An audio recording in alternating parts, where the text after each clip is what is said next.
This program is brought to you by UCKG. A very good evening to everyone. Welcome to your program Problems and Solutions of this Thursday. And I want right now in this moment to invite you, wherever you are. Maybe you are watching me in the hospital, maybe you are watching me at home, maybe you are watching me on the street, or through the social media. Doesn't matter where you are and your situation. You know that God is called the God of the impossibles. And when we say God is the God of the impossibles, it's because God does and God perform impossible things in lives of people. And I'm going to show you right now testimonies of people that their lives turn around. The impossible became possible through the power of faith. My name is Amaya Bristol. Before coming to the Universal Church, my life was very terrible. I used to be depressed, I had suicidal thoughts, I had anger because my family, they never treated me really well, so I hated them very much. I never wanted to be a part of that family. I always asked God, why was I there? I used to suffer with low self-esteem. I was very emotional, and as well, I felt like if nobody cared for me, I felt invisible because everyone treated me really bad. And then because the problems in my family, that caused me to cry at night. Because my father, he was addicted. My mom, she used to always fight. There was no peace at home. So I used to go out. When I go to school, I expected to be treated better there, but things even got worse because I was bullied at school. All my friends, they turned their back on me and things got really bad. In my family, due to this problem, we had fights a lot because my mom would always ask me, why am I alone? Why I don't talk to her to tell her things? But my mom and I didn't have a relationship that I could have talked to her and I trust to tell her anything. Because of that, we would get into arguments. She would tell me that I'm not important, and that made me to cry. My father as well, he never really cared much, but he would always ask me how was everything, and then that was just it. I came to the church at the age of 7. I was brought by my grandmother. And since then, I kept coming with her, and we started to attend services more regularly. And as I continued to come, an assistant, well, she used to sit down and she talked to me. But at first, I never really paid any attention because I didn't understand much what was going on. So I still kept coming. So when I continued to come, I started to pay attention in the service because before I never used to pay attention. I started listening to what the pastor has to say. The messages, it was really strong. It used to help me to grow little by little. I started to develop my faith. And then the pastor spoke about the Holy Spirit. Well, I was really interested in hearing because he said that the Holy Spirit, those who receive the Holy Spirit, they will have peace, they will have happiness. And those were the things that I did not have. And I really wanted that. So I continued to come, I continued to listen. I would pay attention, I would hear everything that he had to say. I would go up to the pastor and ask him, what do I have to do to receive the Holy Spirit? I learned about the Holy Spirit through the guidance of the pastor when I come to the service on Wednesdays and on Sundays. Well, since then, I wanted to know more. So I was very thirsty in learning about the Holy Spirit. I read books that we have in the church, and he told me that I should start doing purposes. I should fast, I should get up and pray. Those were the things I never did before. So when I started, it was really new for me. I would get up at 12 in the midnight, I would get up 3 a.m. in the morning, I'd pray during the day. Every time that I would separate a time to pray, to seek for the Holy Spirit. I received the Holy Spirit on December the 16th in 2018. Ever since then, it was really amazing. On that day, the day in the service was in the 7 a.m. service. When we were seeking the Holy Spirit, I pour out everything. I give my all because I didn't want to hold back anything. And when I received the Holy Spirit, it was really amazing. I never felt so much peace. I never had so much joy in my life. It was the best thing that ever happened to me, the best gift that I have ever received. And since that day, I started doing things that I know would please the Holy Spirit. I went out to evangelize. I went out to help other youths in the youth group. I would go out and I'd speak to people about my experience, and I wanted them to have what I've received. So I did all I could. I keep working every day. I would do all I can so that even my family members, they can come and have this experience as well. Now today, I no longer have depression. I no longer have suicidal thoughts. I don't hate my family anymore. I forgive all of them. Now I'm no longer shy. I am bold now. I no longer suffer from sleepless nights, spiritual attacks. I no longer want to die anymore. Now I'm happy, and I help the youths in the YPG so that they can overcome, because I know that I overcame. At a young age, I was exposed to quite a few things that I shouldn't have been exposed to. So at about 6 or 7, I was exposed to pornography, and it really did affect me. And there was another incident where my sister and I, when we were younger, we were led into an alleyway by a few older boys around our area, and we were forced to do things that we didn't want to do. And through that, I built up quite a deep hatred towards men. I felt like men would take advantage of me, so I didn't allow myself to get into any relationships. And that hatred even transferred onto my family members. With my brother, I didn't feel comfortable around him. I didn't like him looking at me for too long. We would get into physical fights. I didn't care that he could beat me up. I just didn't like him at all. And also with my dad, I didn't look at him in the same way. I really wasn't comfortable around men because, I didn't want to be taken advantage of in the same way that I was when I was younger. My worst point was when my mum passed away, actually on my younger brother's birthday. So we were actually getting ready to leave the house and celebrate his birthday, and all of a sudden my mum had collapsed, and we found out later on that she'd passed away. And that's when I actually developed quite bad anxiety, and I actually began to actually develop symptoms of problems that my mum was going through when she was alive. And so in my mind, I was next. So whatever she had gone through, I was probably gonna, go through the same thing. And so I had no peace. I couldn't sleep at night because, to be honest, I didn't know whether I'd wake up the next morning.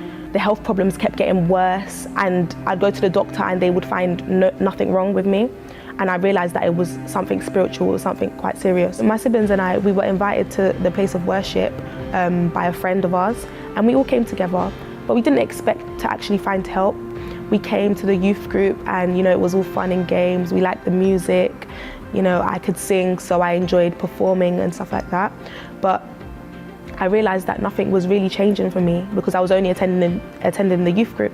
So it wasn't until I actually attended the place of worship and, I listened to the words that I was receiving, and it really stood out for me, and it helped me to see the reality of what I was going through, and I actually needed to change because what I was going through wasn't normal.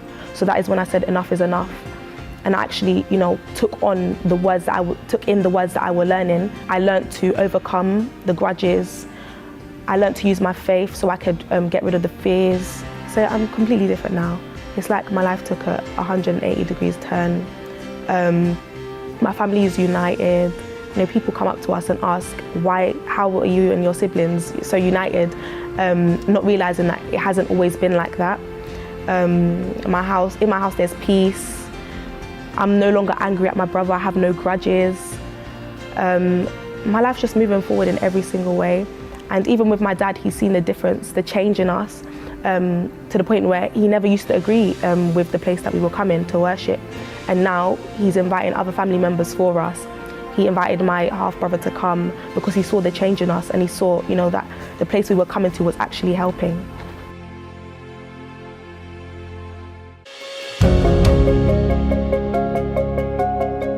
I had depression for 20 years. I suffer from depression since I was a child, and I was always having depression. I used to be depressed. I was depressed for about 2 or 3 years. I was 18 years old, and I was cutting myself in my stomach, and it got to the point where I went to Westminster Bridge to jump off. I suffered with depression for 7 years.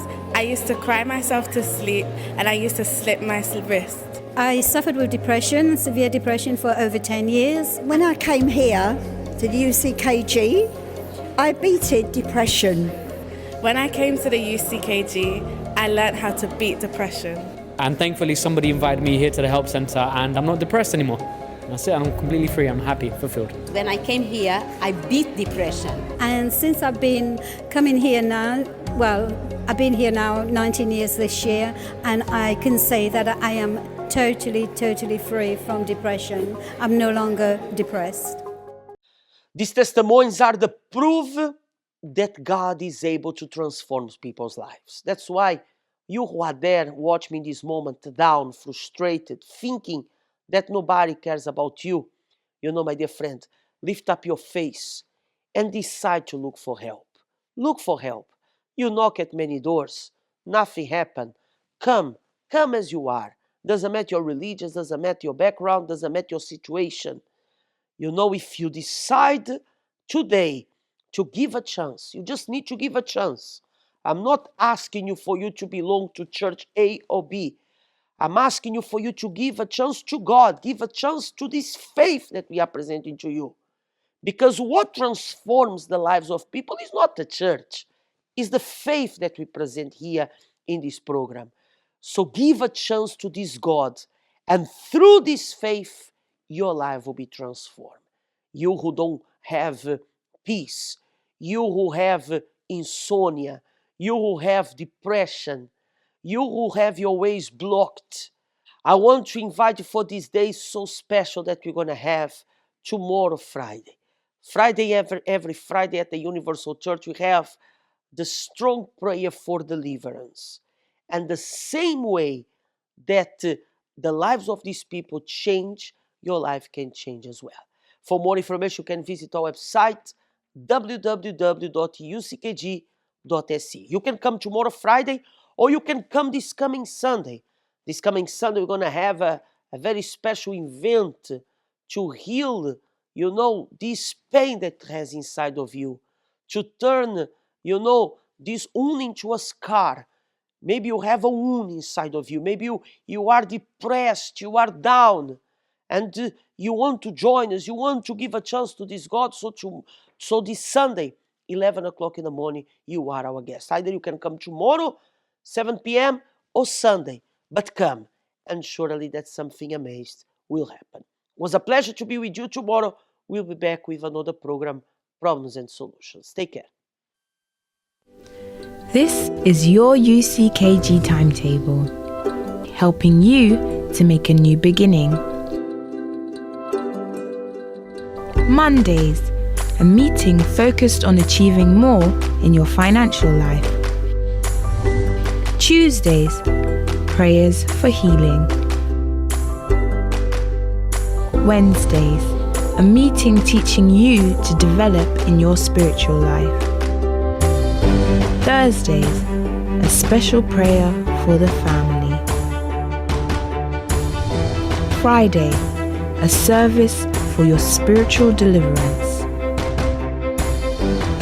Sundays, reconnect with God, the main meeting for your spiritual strength.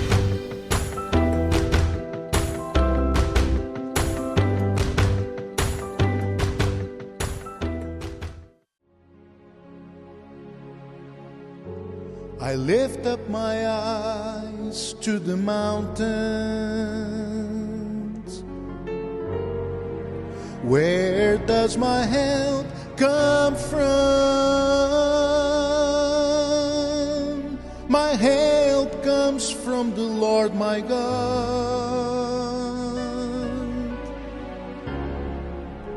who made heaven and earth. He will not allow my foot to sleep.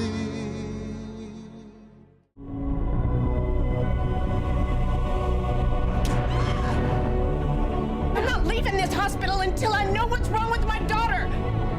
Do you want out? That's fine with me.